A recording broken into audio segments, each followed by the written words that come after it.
እዞም ትሪእዎም ዘለኹም ተፃወቲ ኣርሴናል ምስ ደገፍቶም እቲ ሲቲ ትገብሮ ዘላ ፀወታ እንዳተኸታተሉ ፀኒሖም 1-0 እንዳተመርሐት ፀኒሓ ሲቲ ወላ እኳ ሓደ ጎል እንተእተወት እታ ዘእተወታ ጎል ግን ካብ ስዕረት ከተናግፋ ከም ዘይትኽእል ተረዲኦም ሽንፈታ ተቐቢላ ከም ምዃና ኣርሴናላውያን ዝሕጎስሉ ሲታውያን ከዓ ዝሓዝንሉ ምሸት እዮም ሲዩ ስለዚ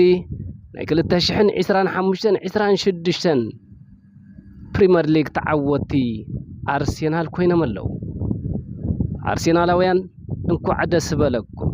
ደገፍቲ ኣርሴናል እውን እንኳዕ ደስ በለኩም ደስ በለና እቲ ትርእይዎ ዘለኹም ሓጎስን ደስታን ስዕረትን ናይ ሲቲ ብኸምዚ ኣርሴናላውያን ምስ ተፃወቶምን ደገፍቶምን ቀውጢ ዝኾነ ምሸት እዮም ኣምስዮም ዘለዉ ስለዚ እቲ መሪሕነት ካብ መጀመርያ ሒዛ እንዳመርሐት ዝመፀት ዝነበረት ኣርሴናል ኣብ መወዳእታ ብኸምዚ ተዓዊታ ኣላ እሞ ደጊመ እንኳዕ